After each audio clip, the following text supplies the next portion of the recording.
आज हम सीखेंगे त्रिविमीय आकार, घन, घनाभ, प्रिज्म, पिरामिड।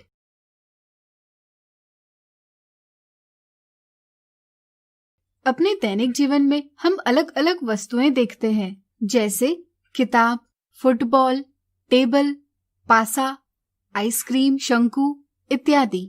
ये सभी आकार ठोस यानी सॉलिड है। ये आकार वर्ग, आयत, वृत्त जैसे सपाट यानी फ्लैट नहीं है। हम इन्हें त्रिविमीय आकार यानी 3 डायमेंशनल शेप्स कहते हैं। चलिए इन्हें अच्छे से जानें।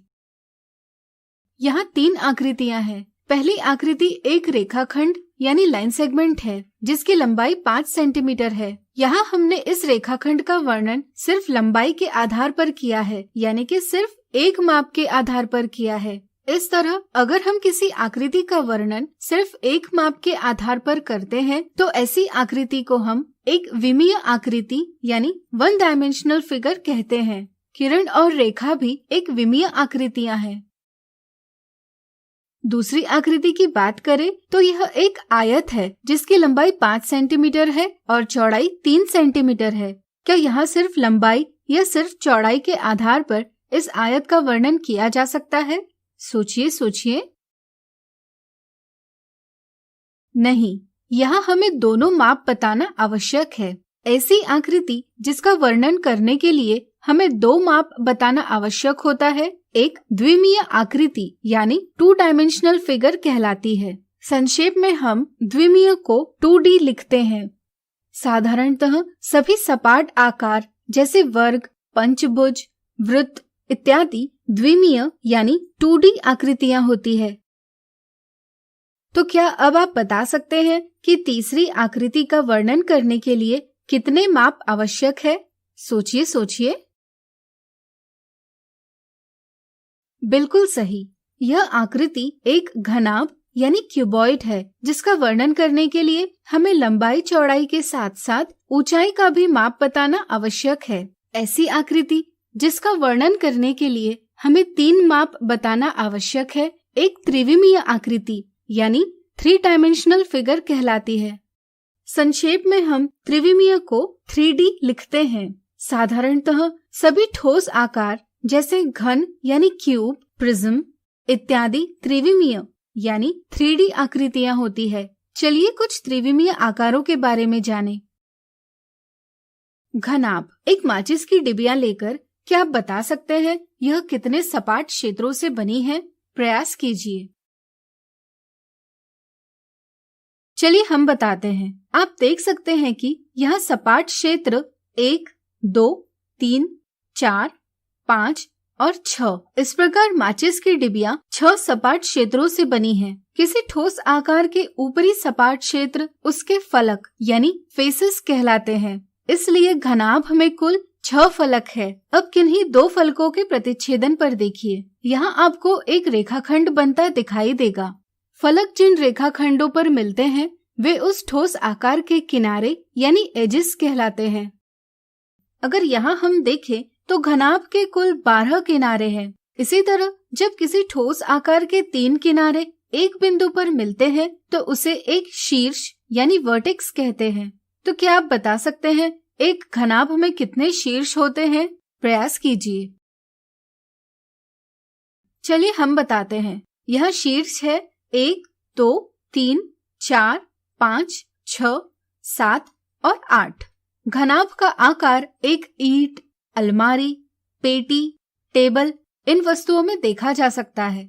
इस प्रकार की कुछ और वस्तुएं ज्ञात करने की स्वयं कोशिश कीजिए। अब आइए देखते हैं एक घन क्या है।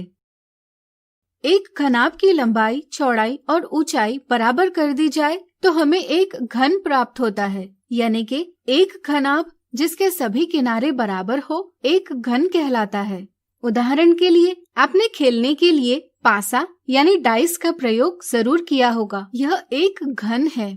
इसी प्रकार देख सकते हैं कि रूबिक क्यूब, आइस क्यूब इत्यादि घन आकार के होते हैं। घनाभ की ही तरह घन के 6 फलक, 12 किनारे और 8 शीर्ष होते हैं। क्या आपने अपने विज्ञान की प्रयोगशाला में इस आकार की वस्तु देखी है? याद कीजिए। यह एक प्रिज्म है। प्रिज्म एक ठोस आकार होता है जिसके दो फलक सर्वसम यानी आइडेंटिकल एवं समांतर होते हैं। इन दो फलकों में एक आधार और दूसरा ऊपरी सिरा कहलाता है। इन दो फलकों के अलावा प्रिज्म के अन्य फलक समांतर चतुर्भुज यानी पैरेललोग्राम होते हैं। प्रिज्म को आधार के आकार पर नाम दिया जाता है। जैसे इस प्रिज्म का आधार त्रिभुजाकार है, इसलिए यह एक त्रिभुजाकार प्रिज्म यानी ट्रायंगुलर प्रिज्म है। आप देख सकते हैं कि इस प्रिज्म के 5 फलक, 9 किनारे और 6 शीर्ष है। इसी तरह इस प्रिज्म का आधार वर्गाकार हो तो ऐसे प्रिज्म वर्गाकार प्रिज्म यानी स्क्वायर प्रिज्म कहलाते हैं। तो बताइए, अगर प्रिज्म का आधार आयताकार हो तो ऐसे प्रिज्म को हम क्या कहेंगे? सोचिए।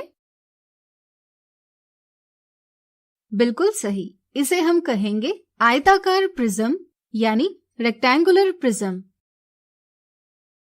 इजिप्ट के प्रसिद्ध पिरामिड के चित्र आपने जरूर देखे होंगे। यदि आप ध्यान से देखेंगे तो आपको इनका आकार इस प्रकार दिखाई देगा।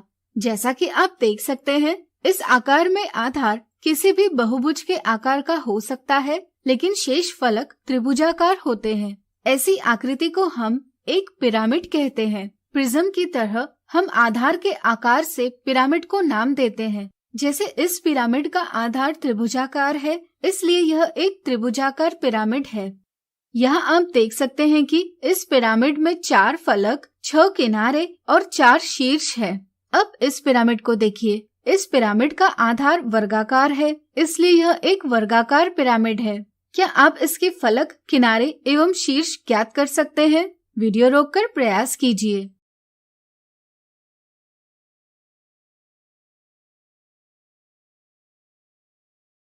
अब यहाँ देखिए, ये है बेलन यानी सिलेंडर, ये है शंकु यानी कोन और ये है गोला यानी स्फीयर।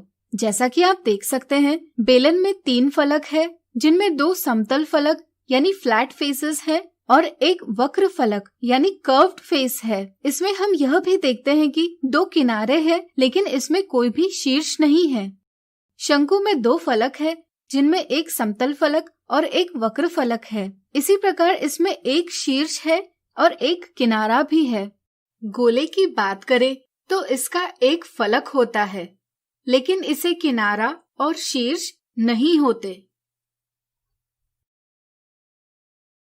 तो आज हमने सीखा त्रिविमीय आकार, घन, घनाभ, प्रिज्म, पिरामिड। अगले वीडियो में कुछ उदाहरणों से इन्हें और अच्छे से जानेंगे।